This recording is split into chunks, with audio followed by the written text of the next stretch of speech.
waaw tubaarkàlla am nañu mbégte ñëw ak yéen ci penc mi tey ji ndax démb ci waxtu bi amoon nañu njàqare tey nag socc nañu suñu ay bëñ di siiñ ak a ree ndax lan xale yi doon def lu ñu xaar si ñoom waaw waaw bëggee leen bay bëggee leen ba mu neex tubaarkàlla ñu doon yàqal équipe bi dama leen dàq ci plateau bi yóbbu leen Grand Théâtre ñu balee fa beere mooy booy indiscipliné yi toogoon saayit bi war na ngeen def ñoo ngi nii ba jàmm ngeen waaw tey de moom dama jël famille rek gardaajoo leen li famille gardaajoo famille Sénégal la ñu wax de tubaar fakkaal ci kaw ci kanam ca kanam kay inshallah yow da nga def télé buissonnière ñaari fan yow Coro Ndiar télé buissonnière 2 jours ma feebar tey sax de bu doon buuba duma ñëw waaw xam nga ñëwee ma ko bu pare dama namoon Pape Samba kii tamit war naa ko avertissé du tax il a fait télé buissonnière de mu tax njàng moo gis am na àllarba sax am na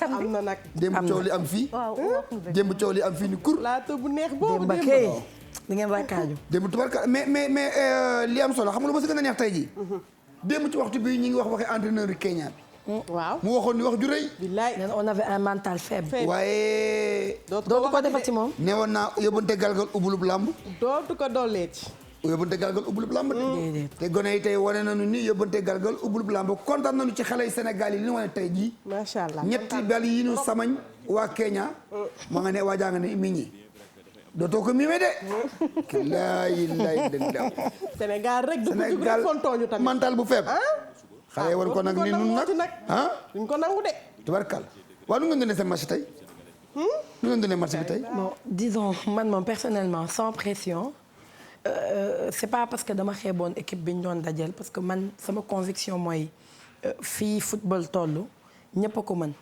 donc équipe yëpp ñoo yem même su fekkee ni bu ñuy dem sur le papier dinañu ne ñii ñooy favori yi ñii ñooy outsider yi mais dama jàpp ni équipe booy dajal da nga koy respecter maintenant sans pression parce que man sama conviction mooy équipe nationale bu Sénégal koo ci jël rek à lui seul peut-être équipe la parce que c'est de grands joueurs qui sont dans les plus grands championnats yi nekk ci àdduna bi yoo xamante ne ku ci nekk mën nga ñëw faire ton match bu tey bi donc bi ñu gisee ni que match bi passé amoon nañ peut-être yenn difficultés yi ci yenn poste yi parce que ñenn ñi ils n'avaient pas joué ñenn ñi pour ay problèmes de santé ak yeneen nga gis ne am na ci ñoom ñoo xamante ne tey ñëwaat nañu et peut-être ba démb xamoon nga ni ñooñu dinañu ñëw tey forcément donc sa xel dafay dal. maintenant après day des nga xool ni match bi di tàmbalee. gañe moo neex de gañe dafa nga toog nii de sa temps ràcc di wax nii parce que da ngeen a gañe.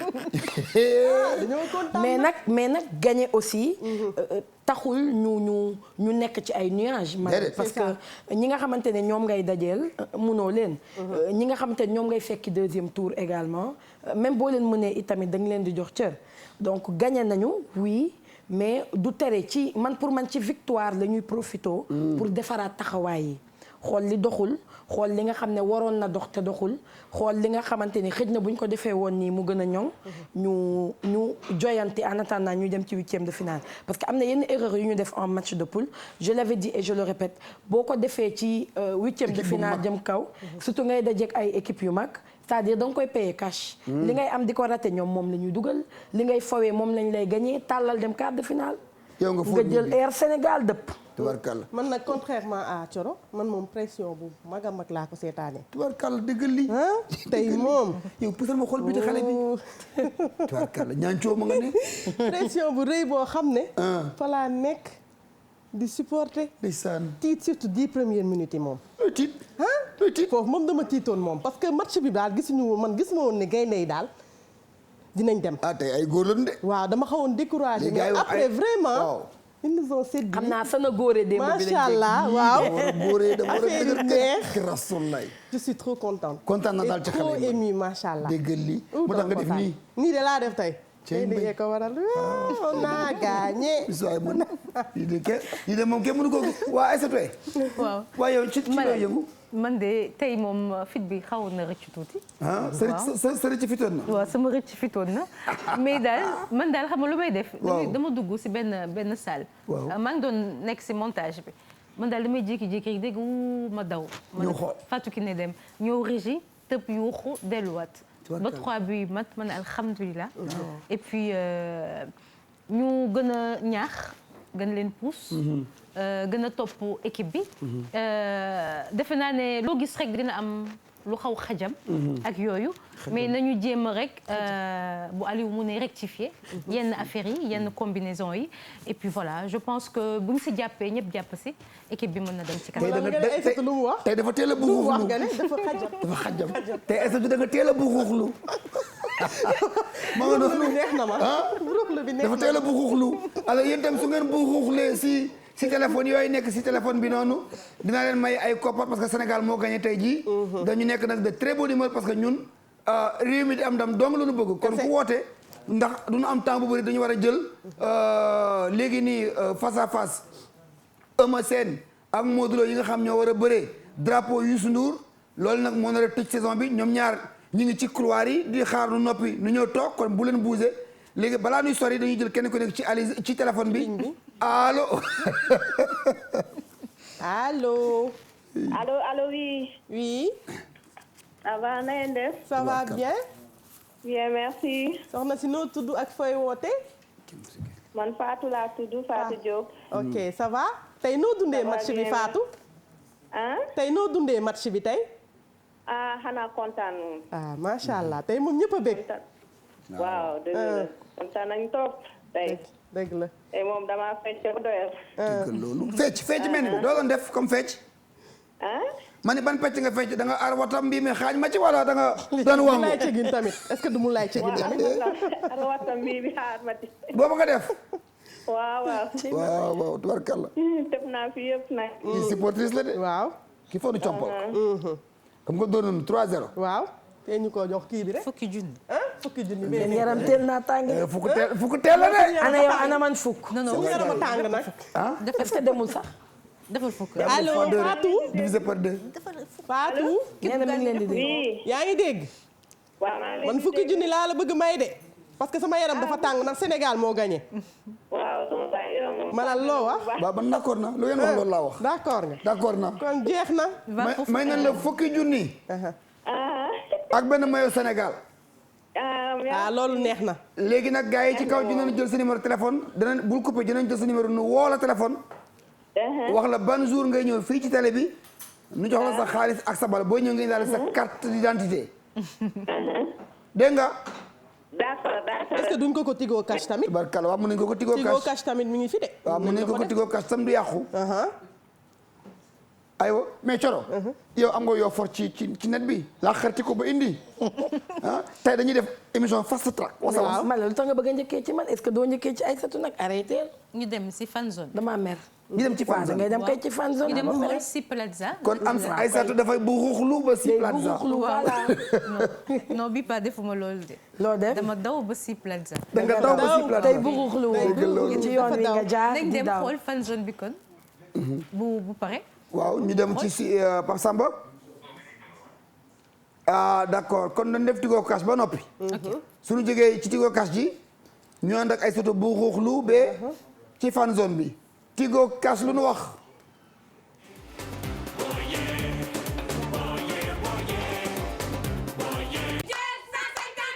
Tigo Cash ngi. Tigo Cash ngi. Tigo Cash ngi.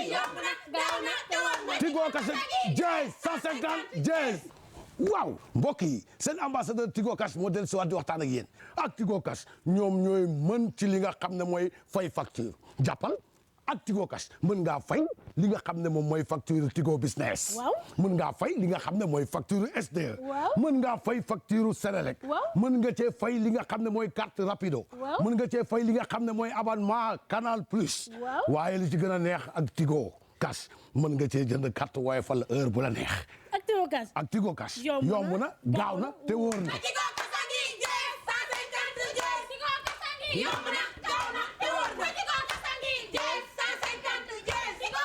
yomb na gaaw na te wóor na. jees 150 jees. yomb na gaaw na te wóor na. jees 150 jees. yomb na gaaw na te wóor na. tabarkalla Tigo nga noonu kon di réseau bu wóor bu fiable ak Tigo Cash googu nga xam ne nga ci envoyé ak di jot sa koom. di ci faj sa ay soxla foog naa ni am na ci ñenn ñu mayoon xaalis dañ leen ko Tigo Cash. dañ leen ko Tigo Cash. waaw dañ leen ko Tigo Cash. waaw man sama copain na mën naa ko de. non xam ko nga indil. non booy yi parce que tey Sénégal moo gagné. non xam nga man. fi laa waxoon démb booy yi dañoo tardé. def seen ay jaune noir def affaire saa sol ay daal am ay bidéew di kii yooyu. daal yooyu nga xam ne mën nga ci kii. ay perle wala ay waaye dama xam ay dàll solo ay bidéew xamul la am. man ay dama sañse. dafa sañse woon nag cat la cat moo gaaw rek. dafa sañse. dafa sañse noonu. waaw maa ngi toog di leen seetaan. moo ko jàpp. waaw sañse bi la cat la. bi mu sol moo ko jàpp moo tax ñàkk solo bi xew mi. cat sori sama copain cat 5 daa ñëw J-4. waaw ci lañ ne nii. waaw moom nag ma nga grand théâtre parce que dafay négocier pour nous prolonger affaire yi jeex ay 3 heures du matin 4 heures du matin yooyu. ah mënul ñàkk ma ngay négocier kii si Bousso. Aba ndànk rek nag. waaw le 5 nag du yomb incha allah. waaw le 5 Aba mais moo Pape Samba yow tegal nu Aba nu xool ko. le 5 ca grand théâtre dañ koo namm dañ koo namm sax nag. parce que moom dafay xewle Aba show. fii junni. fee. ñaari junni. fële nag. faja des mooy fu lekk yeeg kii yooyu. foofu mooy VIP nga xam ne suñu ñëw jarul ñuy reer. foofu mooy VIP bi. foofu sama classe gi duñ fa dem. ndax lan. est-ce que man du ma dem foofu coono man. mais tey tam gis naa si match bi. Yedel doxal na de. Yedel waaw. par rapport ak CV doxal na.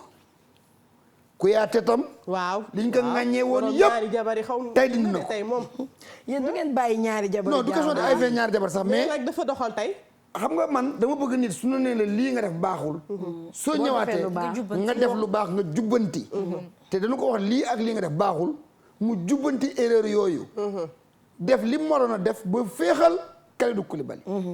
macha allah waaye itam góol bi. xale bi remplacé Ndiago bi ci Grand Yoff. waaw xale Spal bi Gomis moom itam. waaw tuwaar fakal. ñoom Ndiago yi ñoom 0 faute. xam nga kee entraînement ci échauffement bi la gaañ. cat gis nga loolooy cat la. parce que tu étais à peut-être 15 minutes du match. ci entraînement bi la am baaraam yi am ay gàllankoor. nu génnee ko indi gone Spal gi. mais génne na fa bal yoo xam ne. macha allah macha allah am na solo. waaw xam nga yooyu day dundal xol. ñun amuñu lu dul équipe nationale c'est-à-dire quand on tire quelquefois sur l'équipe c'est pour am peut-être résultat bi ñu am tey. parce que ñun ñëpp bu ñu toppee ci logique gu dox na bés bu ndetteelu di am daf ñuy bett. donc day baax voilà day baax. que ñi nga xamante ni ñoom ñooy saytu di xool ñu xam ni day baax ñuy joyanti day baax ñu wax ni bëgg parce que lu mu baax dañuy bëgg muy gën a baax dañuy bëgg muy gën a baax. awarkàlla nun dem déglu Aliou Cissé. acca duñ ko déglu Aliou Cissé xool lu mu wax match bi jeexee. waaw ñu déglu suñu entraîneur. coach national waxal.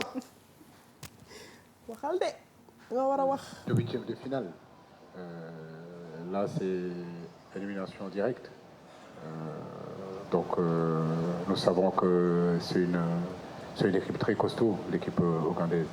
Je crois que sur ces dernières années, c'est l'équipe qui a moins perdu déjà à domicile. Donc, nous, on les avait joués un match amical avant la Coupe du Monde ou avant de partir à la CAN 2017. On avait fait 0-0 et tout le monde nous disait que c'était une petite équipe. Que c'était pas normal qu'on gagne cette équipe ougandaise. Et j'avais dit à l'époque, attention, parce que cette équipe-là, elle est en train de progresser. C'est vrai, pour moi, j'ai envie de dire que cette équipe a gardé vraiment sa culture africaine, son identité africaine, qui joue vraiment comme de vrais Africains. Donc, c'est une équipe qu'il faut respecter.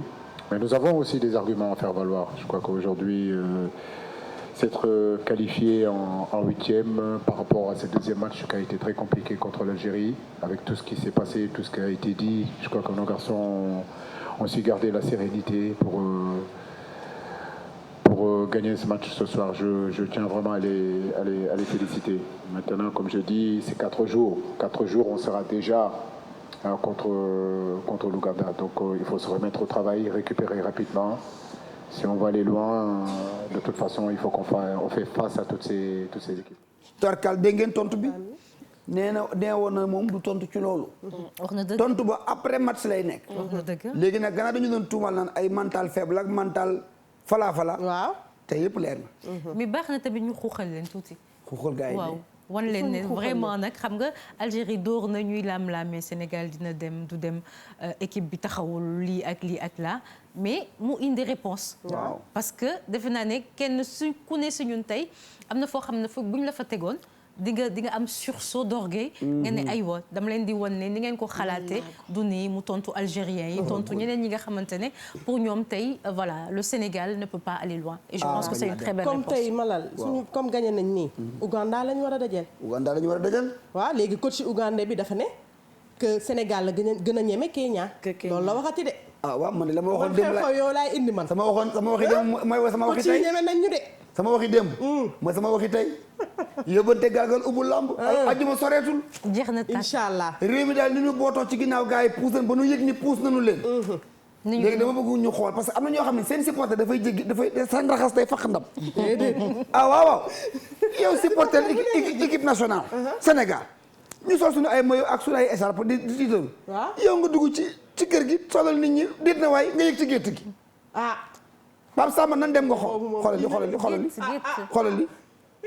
xoolal li ginaar gi sax xoolal ginaar gi vert jaune rouge xar yi vert jaune rouge ba ci béjjën ni waaye sénégalais yi noo bëgg seen réew xoolal lapin lu ko lapin su ma xamoon def nii sama lapin yi lu ko lapin su ma xamoon def nii sama lapin yi kii def nii kontaan naa ci moom il se reconnaîtra waaw man image yi dama bëgg sax tey suñu équipe nationale gis loolu gis na ñëpp a ngi supporté ba xar yaa ngi supporté waaw bu dañ ko war a tegaat bu ñuy jeexal pour que xale yi dinañ ko gis ne xar yi lapin yi boy yi ci kër yi nit ñi bébé yi soog a gis naa ko jël bébé bu soog a judd maquillage ko comme ni ñu leen maquillage nii bu mu rafet takkal ko fulaar Sénégal mu toog bébé bi chaud mignon mais c'est magnifique mais noonu la parce que Lions yi nekkuñu fi mais ils sont au courant de tout non il faut ñu sentir que voilà peuple bi mi ngi seen moo tax ma ne ils sont au courant de tout bien sûr parce que c'est des jeunes ci réseaux sociaux yi lañ nekk comme ñun dañuy wax ak ñoom à travers les réseaux sociaux à travers la télé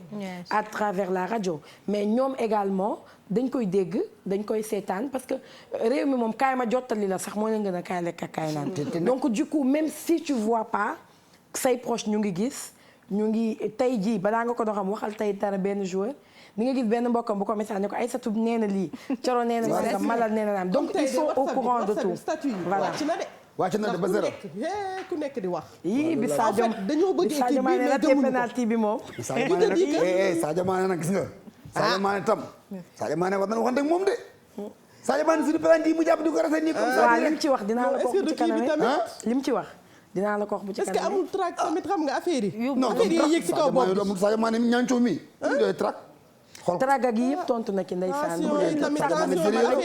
géré la ñaancoo la en tout cas yóbbu na suñu fit yi de mais c'est bien que sànq tiital nañu moom kii dóor mooy raté kontaan naa waaw kii dóor mooy raté loolu moom dëgg la mais boo ratee day mel ni réew mi dañuy dajale ku ne fukki dërëm lebal la ko waaw il faut te bor la boo war a fay avant match bi jeex waaw te moom fay na ba buñaañu fay na ba buñaa kon wàcc na kon son serpent est descendu ay sa jo noonu buruxlu ñu dem ba si plaza non dañu daw ñu daw dañu daw ba foofu ne curub biir si plaza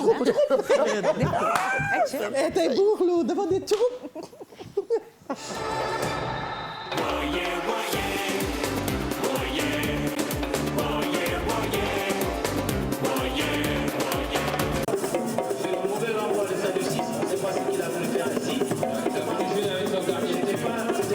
ñiy takk ay bandeau vert jaune rouge ne ñenn ñi peinture seeni ay kanam maillot Sénégal foo gestu gis ko fa waaye nag ñépp jublu janook écran géant bi fit yi rëcc souffle yi arrêté wu ñépp ne tekk concentré wu fii ci si plaza nag supporters yi am espoir gëm tey ne seen équipe Sénégal mooy jël xaw gàddu gi. soo ko Sénégal moom tey moom foog mu dóor Kenya quoi parce que bon c'est primordial pour suñu qualification bi quoi bien vrai que suñu classement bi gars ñu ngi koy critiquer mais bon peu importe quoi parce que jusqu'à la 90e minute bon Sénégal mën na gagner match bi te on y croit quoi franchement. match bi instant bi moom neexagul na pour l'instant te am nañ ci yaakaar bu baax a baax macha allah. mi-temps bi daw benn but nag dugul Sénégal nag ñëpp xam nañ ne supporters yëpp ay entraîneurs lañu kenn si ñoom di ñu wax xalaatam. Possession de balle bu xaw a énorme face à l'équipe adverse mais des na finition bi ci kanam parce que déjà am nañ benn penalty bi nga xam ne rate nañ ko donc ñu defar waat rek xaar deuxième mi-temps bi je pense que les joueurs sont mentalement prêts et que ñun ñëpp partagé nañ liste bi nga xam ne nii Aliou Cissé moom la ko convoqué parce que li mu am rek la yóbbu donc li des tuuti au niveau du côté coaching mooy utilisation joueurs yi kii titularisé kii remplacé par kii et cetera donc ñu ñaan yàlla defal ñu ndam rek te bu ñuy fàtte ni ndam ak nguur moom ci suñu borom la wékku donc ñu lu ñu mën a def mooy liggéey donc entraîner te joueurs yi ils sont prêts physiquement mentalement donc je pense que li ci des mooy ci yàlla suñu borom moo koy mottali. ci pause bi nag Ngaaka Blindé ñëw nag moom di animé.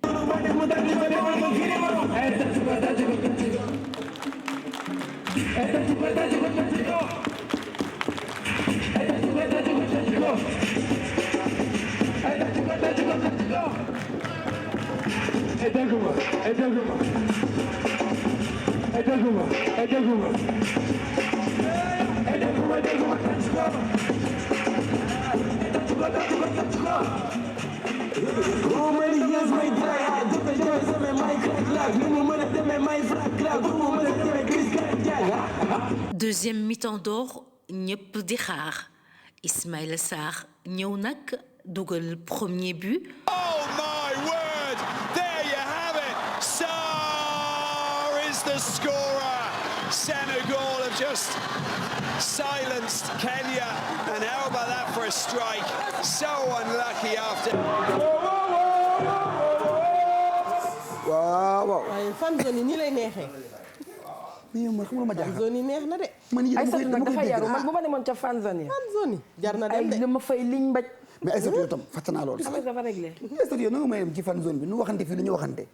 ñu dem ci fan zone yi pour di fa wut ay monsieur ak ay madame. maa koy def yooyu maa koy wax Aïssatou kilifa. mais lan mooy monsieur ak madame. gars yi dañu am ay copains ak ay copines. ah bon day am si fan zone. ah yow fan zone yaa ngi toog. man daal su ma ñëwee daal ba ànd ak sama caméraman man daal damay xool. affaire yi lu ma mun jël daal loo xamante ne dina def élément bu neex ma jël ko daw si mais gis naa daal kii bëri woon na waaye. ñaari ñaari. angle baa mi ngeen Aïssatou yow tam yaa xam nga ma. bu ma fa demoon doo ko def. carton jaune. waaw prochain fan zone. da nga carton bi bu leen ko jaune ay bàyyi leen jàmbur. nee na ma jox carton vert. vert orange. dama lay avertissé de. waaw avertissé ma. léegi Coro xoolal ñaancoo pelanti bi. bu mujj bi da koo teg def ci fula def ci fay. waaw léegi ñëwal. ma ñëw na part ça ma ñëw kay ba pare. Abba bàyyil daw liggéey. Abba nam naa la. Abba bàyyil daw liggéey. Abba da nga daw RFM daw ci TFM. xew mi may leen ko sama. baax na na ma Pape Samba wax fu muy commencer rek man moom. waaw ñu daal di dem. Est-ce que le public du Grand Théâtre est là ce soir? Est-ce que Grand Théâtre est là ce soir? Est-ce que le public de Abba Show est là ce soir?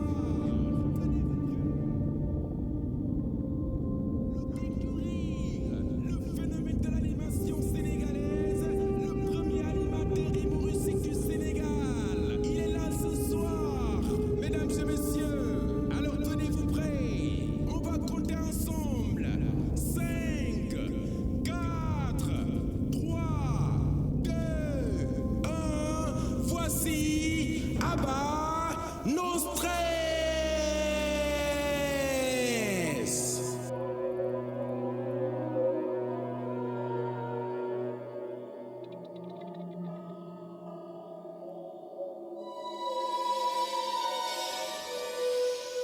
waase waa na nit ñi yan nit say man li ñu tuuma ay nit joué li ngay joué te génn man maay gardien bi fii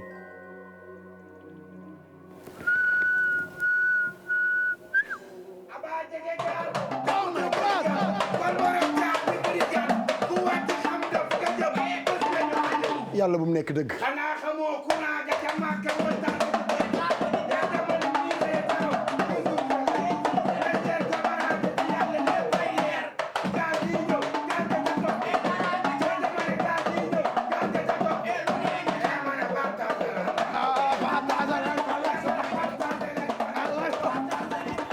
mais gis nga nag bëgg naa indi fi ay bongo maan yi. waaw dañuy dem benn bongo bu saf-saf benn 20 minutes rek. loo wax si loolu ñu ñëw yëngal. waaw suñ dóoree Uganda si jàmm ak salaam laf cat. waaw ñu organiser loolu. Uganda moom dañ koy dóor. man maa koy fecc dañuy fecc. cëp lëmbalu naar la de loolu de mbay dina riis àdduna dina tukki waxte ba zéro lay def yow rek ci bongo léegi cooro ñëwal am naa fi ay enveloppe yu ma war a may fukki junni encore des na benn mu ngi nii numéro yaa ngi noonu su ngeen wootee léegi parce que ñu ngi waaj a dem Modou Lo ñëw na ma nga nee may seen waaw Eumeu Sène mu ngi nee may seen ña nga nee toog pourtant waroon nañu mën ñëw ci plateau. bay ñoom dañu war a ñëw fii dama ne wool ñu ba gars yi kaay leen fii yéen tam ñëwulee ñu wax ñu seen xalaat ci équipe seen affaire la seen doole ju bëri seen affaire la ñoom tamit e coro ñëwal na biir nee ko seen acca fu Pape Samba di njëkkee rek la gis ngeen kii moom waa instant bi elle fait le buzz parce que xam nga supporters yi yéen xam nga at bu jot am na at boo xamante ne ki karambooj def tey soxna Fatou Mbaye noonu la tobee noonu la nekkee woon di buzz ci site internet yi parce que dañ ko doon gis ni nga xamante ne noonu la doon supporter équipe nationale donc moom mi tamit nga xamante ne moom ngeen gis fii ñii moom la ñu wax ni bokk na ci supportrices yi nga xamante ne vraiment ñoom ñooy yëngal ñi nga xamante ne ñoom ñooy ñëw di ñu waa voilà ñoom ñooy supporter équipe nationale moo yëngal jamono daal ndax non seulement elle est jolie sourire bi rafet na macha allah c'est une jeune boo xamante ne elle est métissée sénégalo ak leneen yimba mujj ba mu bengal bolotama bi ngeen mën a lii mooy bu ñu gisee ñii sax war a gañe bu ñu gisee xeetam xeet gii dañu daal di gañe donc ki nga gis ni tamit moom woykat ivoirien la Serge Beno moom dafa dugaloon ay moquerie doon kookali Crépin Diatta ci match bu njëkk bi mais même ay fansam raté wuñ ko c'est-à-dire ci compte Facebook am Instagram réseaux sociaux yi fépp nit yi dañ ko doon clash di ko dal donc moom aussi vraiment il a agi en grand yow kii kana yow kii kana yow may ñu yeggali may ñu non dama leen di expliquer waaw vous faites très bien votre travail je vous félicite mais aussi tamit vous avez un combat royal. ñu taatuwaat Pàcceer Ngiziar. Modou Lo ñëw na. Eumeu Sène mu ngi fii. dañuy dem Youssou Ndour est là. ah bon des guerres pissées. mais félicitations parce que yow aussi tamit. tu es un marabout. tubarkalla wax nga ñu keroog ne ñu dañuy gagné. 3-0 nga ne dañuy gagné 3-0. on a gagné 3-0. mais xoolal plateau bi rafet na mais des guerres pissées. tu as fait di buxuxlu. tu as fait di buxuxlu. donc ni ma ko waxee Serge Beno. moom aussi Serge Beno voilà il a présenté ses excuses wax ni que dafa doon faux c'était juste pour taquiner mais du lu mu def pour gaañ wala pour quoi que ce soit donc Pape Samba ñu jàll ci keneen ñu wax ci keneen voilà donc am na tamit keneen koo xamante ne moom supporter la itamit jigéen la elle est très jolie moom également moom nag Crépin Diatta lay supporter voilà elle s'appelle Ajavo Sambou Ajavo Sambou waaw elle est sénégalaise moom également elle est en train de faire le buzz sur les réseaux sociaux parce que même nit yi sax ñu ngi commenter naan waa Pape Samba moo dafa mel ni moo dama ñëw photo bi parce que même nit yi ñu ngi commenter naan voilà nit ñi ngi commenter naan yéen a ngi xas yéen a ngi xas Crépin waaye poche am diis na du coup mi ngi gis voilà donc mi ngi gis ñoo xamante ne ñu ngi koy supporter donc Aliou Cissé comme li mu réagir sax réagir na égal waaw gis nga xam nga Crépin xam nga Crépin dal nga ci. dal na ki xale yi koy supporté. li xale yi di wax Crépin dal nga ci. laay saa su si ñàkk ñama ñumri. barke Rasulullah. Aliou Cissé ñëw na ci deuxième penalty wu Sadio Mané bi. moom wax na ni il était même pas d'accord que Sadio dóor ko. mais Sadio jël na responsabilité am. dóor na ko marqué na ko donc c'était voilà loolu moo nekkoon li ci am solo Sadio Mané également ci penalty bi mu raté moom itamit wax na ci nee na dutewul benn yoon amul benn instant boo xam te ne dute na wala mu tiit wala mu patiné dafa waroon raté na li amoon solo mooy il s'est ressaisi moom ak équipe bi du woon sax moom mais toute l'équipe s'est ressaisie ba tax moom mu doublé ginnaaw bi mu raté penalty bi mu dugal 2 buts. mais également loolu lépp voilà je ne doute jamais. pour ñu naan dañu faible ci mentalement dañuy voilà donc nee na moom dutewul dara jaru ko. dafa waroon raté na parce que kiy dóor mooy raté. c'est des choses qui arrivent. donc on est juste fiers d'eux voilà. léegi. fa mu ne lamb gi de moo leen gënal. non lamb ji dafa ñëw dañu bàyyi leen ñu ñëw. parce que gars yaa ngi ne toog te ñii ay satu ñii yéen ay femme ngeen. man kese mu ma def rek ñii ñaar. day metti bàyyi leen dem moo ëpp jàmm. yoonu le chemin de la paix n'est pas loin. léegi balaa ñuy dem. dañuy tàggoo ak Mawade Wade parce que xam nga réew mi football bi mënuñu wax football ci Sénégal. te tudd nu Mawade Wade. day mel ne nu wax. histoire du Sénégal du tudd na Léopold Sédar Senghor. dëgg bu wér. bëri na ñu fi ne di entraîner ña leen jàngal moom Mawade Wade moo leen jàngal. tout à fait. Sénégalais la boo xam dafa demoon ba nekk instructeur FIFA. Sénégalais la di jàngal tubaab bi naka la ñuy coacher équipe bi. daa am lu mu waxoon ci mental am lu mu waxoon ci comportement. am lu mu waxoon ci équipe nationale ba mu koy wax ñu bëri ñu toog jàkkaarloo télé bi judduwuñu. wax jooja dafa mel ne tey jii la gën a am solo. moo tax ma bëgg ñu tàggoo loolu ba suba nag ñu ñëw ci spécial beneen numéro. fekk dawkatu liggéey yi dawkatu liggéey yi ñëw mais balaa ma Wade gi tàggoon na biir waaw lu ma coiffure moo jaar ci coiffure bi ak make-up bi maa ngi lay remercier di remercier sama waa kër yëpp toog di ma seetaan ak ñëpp macha allah. bon moi je remercie juste Mamadou Ndiaye ak équipe bi nekk Égypte ñoom Ahmed ñoom ñëpp parce que dama leen di sonal. heure bu nekk laa leen di woo pour ay éléments ak ay réactions mais tout le temps ils répondent présent donc gërëm nañ leen bu baax Mamadou chapeau. Sénégal moi je remercie Youssou. Youssou mi nekk ci montage sonn na ndeysaan day daw di dikk merci beaucoup ndaxte ñun tamit à chaque minute ñu woo la et puis un coucou à tous ces lions qui nous ont fait autant plaisir ce soir. Gros bisous les gars. ma lambaay mari lambaay biram ni mbay masanguy jaamuna kosi tegal ma Wade Wade tàggoo ba suba nu fanaan jàmm. Allez Sénégal. Allez les lions. Cet environnement, c'est nous tous, chacun dans le domaine qui est le sien. Il n'y a pas de raison que nous ne réussissions pas. Nous nous battrons. La vie n'est pas facile. La vie est un combat. Si nous ne nous battons pas, nous ne virtualiserons pas les potentialités que nous avons. C'est dans un effort patient, d'explication, de combat, de responsable. En tout cas, moi, je me considère aussi responsable que n'importe quel individu dans mon pays. Et je crois que dans le domaine, finalement, le développement, il est global. Il est dans tous les secteurs. Le gars qui assume une fonction footballistique, il est aussi responsable que le gars qui brasse des millions dans les affaires. S'il se prend pour un charlot, il doit rendre le tablier. Je crois que maintenant, un combat ne peut être gagné que s'il est bien perçu, s'il est bien organisé, s'il obéit à des échéances, s'il obéit à une stratégie claire. On n'a jamais laissé quelqu'un ici faire le football. Une équipe de football est en gestation pendant 3 ans. Et puis, après 3 ans, elle atteint sa vitesse de croisière. Après 6 ans, elle périclite. Qui a compris ça?